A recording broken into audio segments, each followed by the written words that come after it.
Здравейте, приятели! С вас е Ткаченко Александър и в това видео ще ви покажа как да пуснете видеореклама в услугата Royal Hook. За целта отиваме в раздела за рекламодатели, реклама. Тук видеорекламата е също толкова стандартна, както и банерната и контекстната реклама. Всичко е подобно. Тук съответно въвеждаме заглавие от 28 символа и поставяме линк към YouTube видеото. То може да бъде както вертикално, така и хоризонтално. Няма значение. След това поставяме линка, към който насочваме трафика. Аз поставих линк към Telegram бота. Имам специални линкове, които ще задават тагове и ще мога да проследя конверсията. Тоест, за това използвам специален линк, именно за тази реклама. След това пишем, тук е написано кратко описание на вашия сайт, максимум 60 символа. Тоест, тук можете да направите някакъв акцент, да предизвикате интерес или нещо друго, да. Този текст човекът ще вижда на страницата, когато гледа самото видео. Аз написах, печели от копи трейдинг, натисни бутона премини, там ще има бутон премини, съответно където ще бъде вграден този линк. И тук избираме колко секунди искаме да продължи видеото, съответно 20 секунди, 30 секунди, минута и така нататък. Колкото по-дълго е времето, толкова по-скъпо е. Аз ще избера 30 секунди, моето видео е с продължителност 45 секунди, 30 секунди човекът задължително ще изгледа и после има 15 секунди, докато реши да го затвори, вече ще са минали поне 5 секунди, а може и повече. Затова основната идея е заложена именно в тези 35 секунди в моето видео. И съответно, ако на човека му е интересно, той най-вероятно ще изгледа и тези 15 секунди до край и ще натисне бутона. Продължаваме.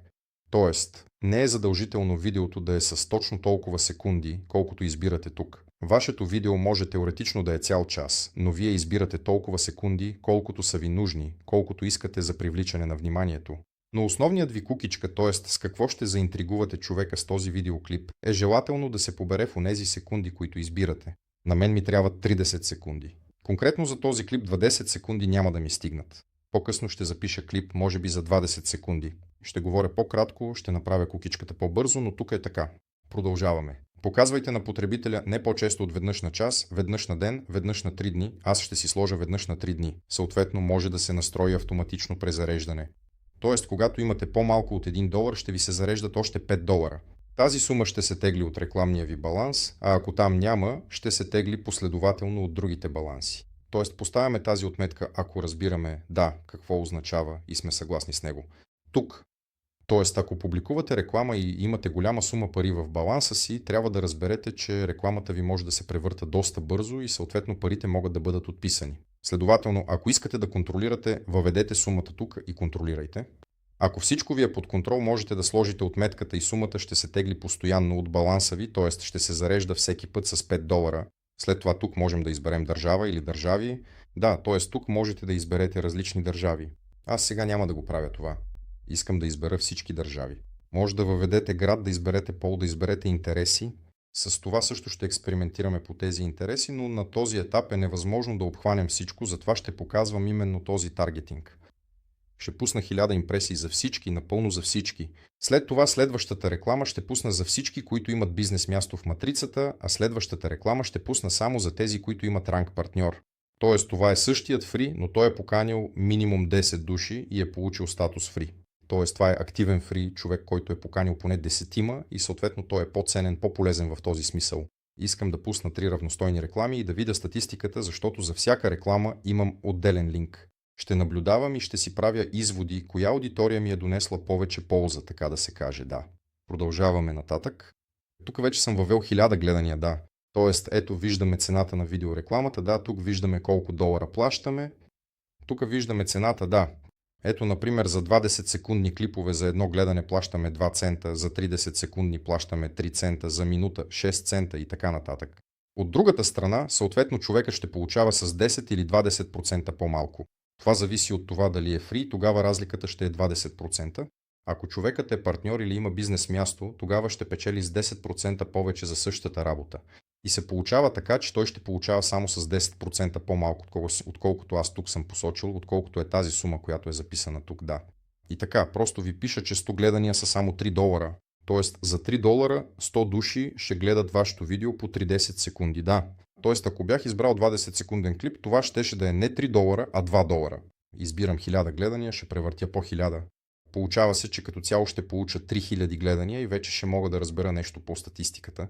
Мисля, че 100 все пак са малко. Продължаваме нататъка.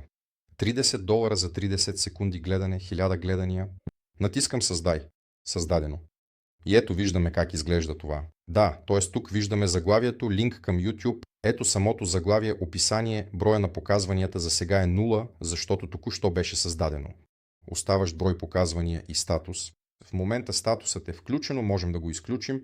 Тоест, ако нещо не ни устройва, решили сме, че креативът ни не е подходящ, сбъркали сме или нещо друго. Тоест, веднага натискаме изключи, можем да редактираме, можем да изтриваме, можем да редактираме. Тоест, ако нещо не е наред и искаме да променим нещо, изключваме, редактираме и всъщност това са всички наши, така да се каже, взаимодействия. Да, продължаваме нататък. Натискам създай, тук веднага ще копирам същото. Натискам създай, веднага въвеждаме името. Сега ми трябва линк. Четем линк към YouTube. Отиваме тук, копираме линка към YouTube. Ето тук имам такъв вертикален клип, той е 45 секунди. За телефон вертикалното видео мисля ще е много изгодно в този случай, по-голяма картинка. Съответно, както виждате, аз също направих така, обработих казаното и наложих и текст. Тоест, ако човекът там се опитва да хитрува, звукът му е тих или изключен, тогава има и дублиране с наложен текст. Освен това, между другото, може да се наложи английски език, испански или някой друг. Тоест, просто паралелно, ако сте насочени към различни аудитории, различни държави, това също е добър вариант. Или можете веднага да го приложите, виждате ли тук по принцип това е само един ред, да. Можете да наслагвате там, например, руски, английски, испански, т.е. поне 3 езика също могат лесно да се наслагват, а ще има и многоезичен формат, например. Да продължим напред. Ето линка, който вмъкнах, връзка към мястото, където ще пренасочваме трафика. Ето вече всичко ми е подготвено. Виждате, имам тагове, тук взимаме този линк. Вторият таг е за бизнес места.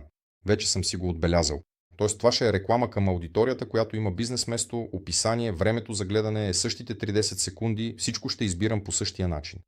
Ще сложа не по-често от 3 дни. Няма да избирам държава, град, пол, интереси. Избирам да се показва на всички, които в момента имат активно бизнес место. Същите 1000 показвания. Ще ми удържи същите $30. Натискам създай обява. Виждаме, че предишната обява, която пуснах, вече е направила 35 показвания, нали? И остават още 965. Тоест тези 35 вече за това време хората са ги видели. Продължаваме нататък, създаваме трето заглавие. Ето и линк към YouTube. Линк към бота, където вече има линк. Тоест линковете при мен са различни. Препоръчвам ви също да следите статистиката, за да разбирате, използвайте различни линкове, например ако насочвате към Telegram чат или канал, нали? Тоест там също има поканващи линкове и те имат своя отделна статистика, или може да използвате междинни линкове, които ви дават и показват статистика. Съответно, всеки има своите варианти. Описание.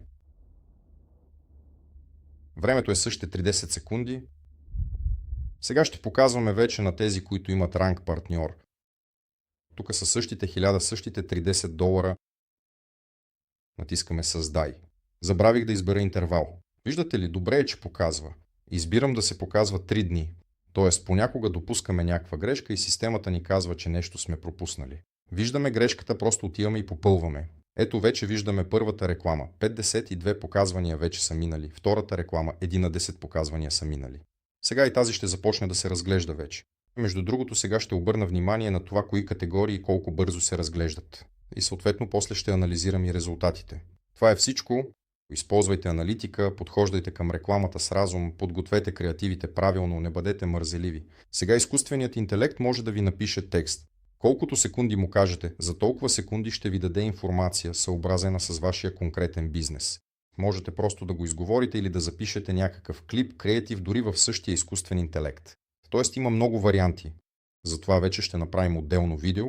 Мисля, че това ще бъде много добър и качествен трафик, защото в момента тук има голяма аудитория. Към днешна дата вече има над 37 000 души и над 1000 души се регистрират всеки ден. Затова, когато гледате това видео, може би вече ще има 100 000 души или милион, не знам. Но въпреки това, това е качествена аудитория с бизнес интереси. Тоест, това са хора, които са дошли тук, за да печелят пари. Такива хора са нужни на всички и във всеки бизнес, според мен. Затова ви пожелавам голям екип, големи обороти, големи продажби и до нови срещи в следващото видео.